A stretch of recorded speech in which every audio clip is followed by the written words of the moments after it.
At 35 years old, a man made the most questionable decision of his life: to trade his wife, child, and entire family for his so-called white moon, that teenage love that only exists in your imagination, always more perfect in memory than it could ever be in reality. He thought he was about to star in an epic romance, worthy of a primetime drama, complete with a happy ending. But, as life loves to teach lessons with a brick to the face, he soon found out that, in the real world, impulsiveness doesn't pay the bills and costs far more than you think. 她是我的初恋，我为了她呢，也没有读书了，又为了她离的婚。 The man now, like a spoiled child having a tantrum, stomping on a bouquet of roses as if the flowers themselves were to blame for his downfall, was named Chen Jing. Just weeks earlier, his girlfriend of 10 years, Wei Li, had ended their relationship bluntly, with no drama, just a clean break. But Chen Jing wasn't the type to take no for an answer. He decided he would fix things with a grand romantic gesture. He bought flowers, went to her place, and expected that when she opened the door, she'd greet him with a smile. Instead, he found the door slammed in his face, followed by a scene straight out of an eviction notice: Wei Li throwing all of his belongings into black trash bags and tossing them out onto the street, like she was clearing out unwanted junk. Sitting on the curb, with the classic look of someone convinced they're the victim, he gave his dramatic statement, almost as if speaking to the cameras. 这是我10年了为她付出的一切，就是一个袋子扫地孩子，变得无家可归的孩子。 Everything I gave her in these 10 years, reduced to a garbage bag. Now I'm like a homeless child. The ironic part? Before this whole soap opera, Chen Jing had a happy home, a healthy child, and parents who were proud of him. But all of that was blown apart by his juvenile obsession with the so-called white moon. His father, embarrassed and unable to comprehend how his son could throw it all away, even said he wanted to cut ties completely. And yet, Chen Jing remained blind. Worse, he truly believed he was living the great love of his life, and that it was all worth it. He even went as far as calling reporters to tell his story and try to win her back. Standing in front of the cameras, he played the martyr. She's my first love. For her, I dropped out of school. For her, I got divorced. And here, the narrator can't help but point out, dropping out of school and abandoning your family are not exactly trophies to brag about. He explained that he met Wei Li back in middle school. She was the prettiest girl in school. He was the invisible nobody in the class. Too shy to even speak to her, he contented himself with following her from a distance, memorizing every move. This silent love soon turned into a twisted sense of possession. Whenever he saw another man approach her, he would react violently. The result? He was expelled from school. He lost contact with Wei Li, but gained an obsession that would haunt him for years.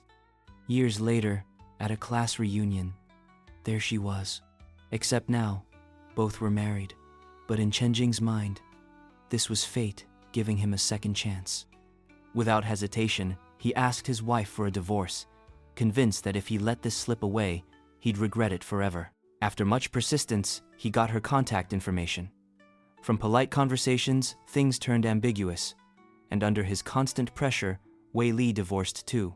Then they became a couple. From that moment, Chen Jing became a spending machine, as if buying things were the ultimate proof of love.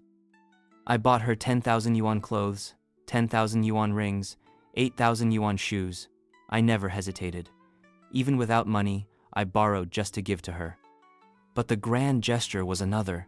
He bought a 120 square meter apartment in the city center, putting only her name on the deed. The money? It came from secretly selling his parents' house.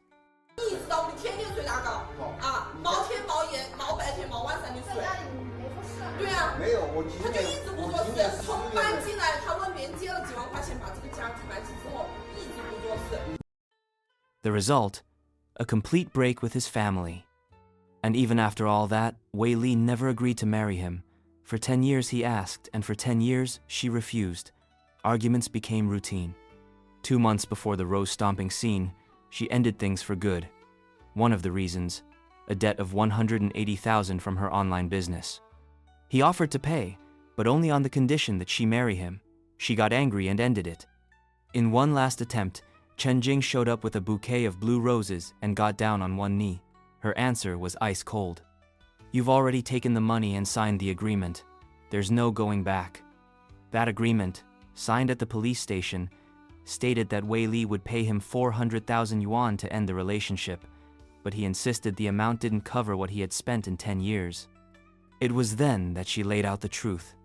He was never the rich heir he claimed to be. The apartment had been bought with money from both of them, but she paid most of the installments and expenses. And according to Wei Li, once they were together, Chen Jing stopped working entirely, spending his days sleeping or drinking with friends, and on top of that, he had an explosive temper, complete with physical assaults. When asked why he hit her, he gave a disturbingly twisted justification.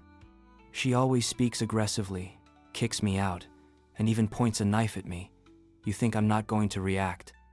And of course, in his mind, this also justified installing cameras in every room of the house, including the bathroom, to monitor her 24/7. Nothing says healthy relationship like maximum security prison-level surveillance. Wei Li, suffocated and at her limit, gave him an ultimatum: pack your things and leave, or I'll call the police. End of the line. Chen Jing, who had traded a stable life and his own family for this love, ended up alone, unable to understand how it had all crumbled.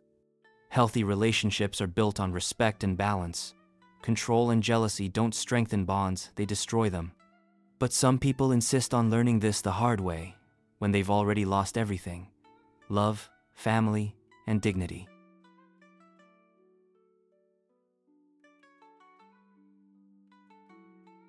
This story is living proof of how a man can completely lose himself when it comes to a beautiful woman. And let's not sugarcoat it, this guy was a complete idiot. He had a family, stability, respect, and threw it all away for a juvenile fantasy that only ever existed in his head. And the most absurd part? In his case, you can't even say he was tricked. She never promised marriage, never guaranteed a happily ever after. On the contrary, she made it clear she didn't want to be with him anymore. But, as happens with so many people, obsession spoke louder than reason. And while she was saying no loud and clear, she kept accepting expensive gifts, trips, designer clothes, jewelry, and even a downtown apartment in her name. Because let's be honest, in real life, true love doesn't pay the bills, but a high-limit credit card? Oh, that helps a lot. And he, like a soap opera fool, believed that every gift he bought was a brick in building their future together, when in reality, he was just funding her comfort and digging his own grave. It's the classic human flaw. We always think the neighbor's grass is greener, and when we finally cross the fence to grab a piece, we realize that, most of the time, it's just artificial turf. In Chen Jing's case, he crossed over, sold his own house to maintain the garden, and in the end, got kicked out without even a potted plant as a souvenir. The truth is, when someone wants to leave, there's no gift, romantic gesture, or eternal love declaration that can hold them. And the more you try to cage them, the faster they'll find a way to break free. Now I want to know, what's your take on this story? Do you think Chen Jing was a victim of unresolved love, or just a man who confused obsession with true love? If you enjoyed the video, make sure to hit that like button and subscribe to the channel for more stories like this. And of course, drop your opinion in the comments. I want to see just how many of you agree or disagree with this situation. See you in the next video.